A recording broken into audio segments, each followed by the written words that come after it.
Cricket में ये हुआ है कि सीरीज पाकिस्तान श्रीलंका में है और प्रैक्टिस में इसको हम कह सकते हैं वर्ल्ड कप की। तो तीसरा वनडे हुआ और बारिश की वजह से वो 12 ओवर्स का वनडे सॉरी T20 मैच हुआ, 12 ओवर्स का हो गया वो। श्रीलंका ने पाकिस्तान को हरा दिया 12 ओवर का मैच था। दोबारा से आओ और पाकिस्तान ने अच्छा खेला, यानी टारगेट बहुत ज्यादा था 12 ओवर्स में, लेकिन पाकिस्तान बहुत करीब टारगेट के पहुंच गया था। पाकिस्तानी कप्तान सलमान अली आगा ने बहुत अच्छा परफॉर्म किया, तो ये बड़ी बात है क्योंकि उन पर T20 में परफॉर्म करने पर बड़ी तनकीद हो रही थी, लेकिन उन्होंने बहुत क्विक नॉक खेली, छक्के चौके लगाए और इस पोजीशन में ले आए थे टीम पाकिस्तान को, पाकिस्तान ये भी मैच जीता। क्या बात है। तो देखिए बहुत सारे जो हमारे प्लेयर्स हैं उनका कमबैक हुआ है, उनकी जो है वापस फॉर्म आई है, सिर्फ बाबर आजम का इंतजार है। बस फिक्र ना करें, हम भी इंतजार कर रहे हैं आपकी तरह, वो इंतजार ही ना रहे, कोई नहीं छोड़ेंगे। तो हमें बाबर आजम थोड़ा सा मतलब हमारा भी ख्याल करें ना जरा। हमें ज्वाइन किया है साबिक टेस्ट क्रिकेटर तौसीफ भाई ने। तौसीफ भाई अस्सलाम वालेकुम, गुड मॉर्निंग, कैसे हैं आप? जी वालेकुम सलाम, गुड मॉर्निंग, बहुत अच्छे हैं। और मैं ये कह रहा था कि अभी आप लोगों की मजबूरी है कि आप पॉलिटिक्स पे जो है वो बात करेंगे, लाजिम है, अभी कह रही थी जी। लेकिन हम तो अपने खेल की तरफ ध्यान देते हैं, हम नहीं पॉलिटिक्स की तरफ जाते। बिल्कुल सही है। हम बात तो लेकिन आपको भी करनी पड़ती है क्योंकि इतनी पॉलिटिक्स होती है खेल में। क्रिकेट की पॉलिटिक्स। तो तौसीफ भाई श्रीलंका जीत गया मैच, लेकिन खैर मैं ये समझता हूं कि ऐसा मैच हारना एनालाइज नहीं करता आप। बहुत अच्छा हमारे लड़कों ने किया। आपको कैसे लगी परफॉर्मेंस? परफॉर्मेंस ठीक है, और मुझे सिर्फ ये है कि देखिए उनकी रैंकिंग जो है वो हमसे नीचे है और हमारा उनका मुकाबला एक्चुअल तो नहीं है अगर देखा जाए तो। लेकिन उनकी कंट्री में खेल रहे थे, हमें अभी बड़ा इवेंट जो है वो वर्ल्ड कप का वहीं पे खेलना है, तो ये एक फायदेमंद बात थी। वो ठीक है, वहाँ बारिशें होती हैं, उसका क्या कर सकते हैं, यानी पिछला मैच भी ऐसे ही गया तो, और ये भी ऑलमोस्ट आधे से ज्यादा ओवर्स तो चले ही गए अगर देखें तो। वो इस लिहाज से ठीक है कि वहाँ की पिचेस खैर यूज टू पहले से हैं, लेकिन वहाँ की पिचेस और सारा कुछ जो है उसका अंदाजा हो जाता है, और ये एक अच्छी सीरीज होती, अगर पूरी हो जाती तो अच्छी होती। और पाकिस्तान जो है यूज टू तो है ही, लेकिन और उसको वक्त से पहले जो है मौका मिल जाता। तो मुझे बताएं, आपकी मैंने बता रही थी कि क्रिकेट का सीजन मीडिया पे हर जगह शुरू हो रहा है, आपकी क्या मसरूफियात हैं, आप टाइम दे रहे हैं हमें?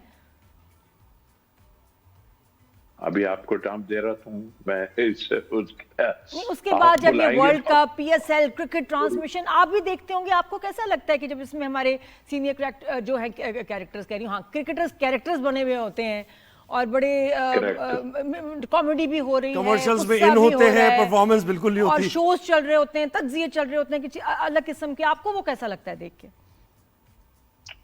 करैक्टर तो है ना, हमारे पास ज्यादा करैक्टर मौजूद है ना? तो आई थिंक मेरा ख्याल हम उसको डेफिनेटली जो है वो फॉलो करते हैं। हम तो इस खेल से चूंकि मुंसलिक रहे हैं, इसलिए हम उसको देखते भी हैं और समझते भी हैं, और इसीलिए बात भी करते हैं। हम लोगों को बुरा लगता हो शायद, लेकिन हम अपने व्यूज देते हैं, अगर किसी को बुरा लगे तो बुरा लगे, हम तो क्रिकेट पे बात करते हैं। अच्छा तो इसमें मुझे बताएं, सलमान कैप्टन का परफॉर्म करना बहुत जरूरी है। T20 में मिसफिट थे ये कहा जा रहा था, लेकिन कल की जो नॉक खेली उन्होंने, तो हमें जरा ये कि हमारा कैप्टन भी अब अच्छी यानी इनिंग्स खेल रहा है।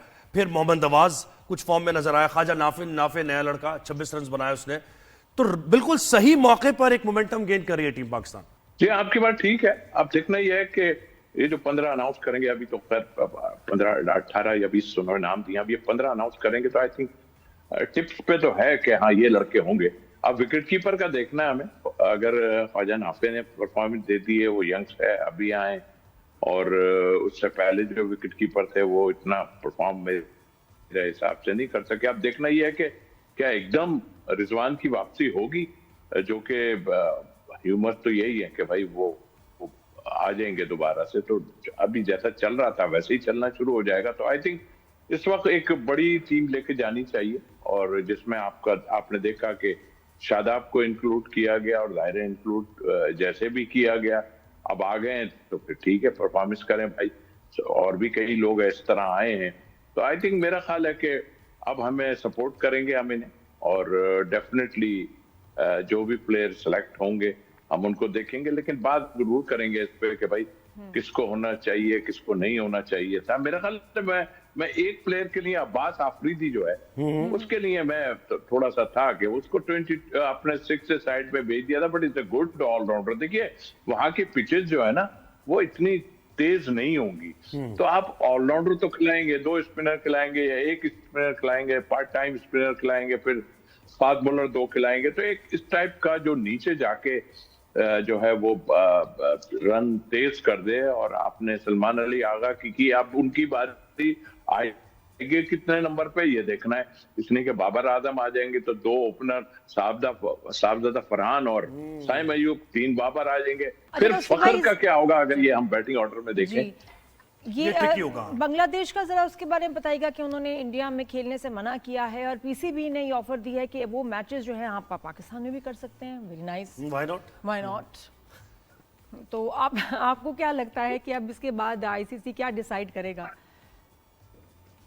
नहीं आईसीसी तो बेकार है, मैं आईसीसी को नहीं मानता ऑनेस्टली, वो तो उनके ही उस पर चलते हैं। But I think offer is जो डिसीजन उन्होंने लिया वो ठीक लिया, बिल्कुल ठीक लिया आपने डिसीजन। और बांग्लादेश ने अगर किसी को मारने की धमकियां ऐसे कोई दे सकता है इस तरह, लेकिन जहां तक आपने वो बात की 2 वेन्यू अनाउंस हुए, एक इंडिया है और एक श्रीलंका है, तो मुझे तो पाकिस्तान ये है हम आपको ऑफर कर रहे हैं, बट अभी तक हुआ नहीं ऐसा कि तीसरा वेन्यू कोई अनाउंस हो।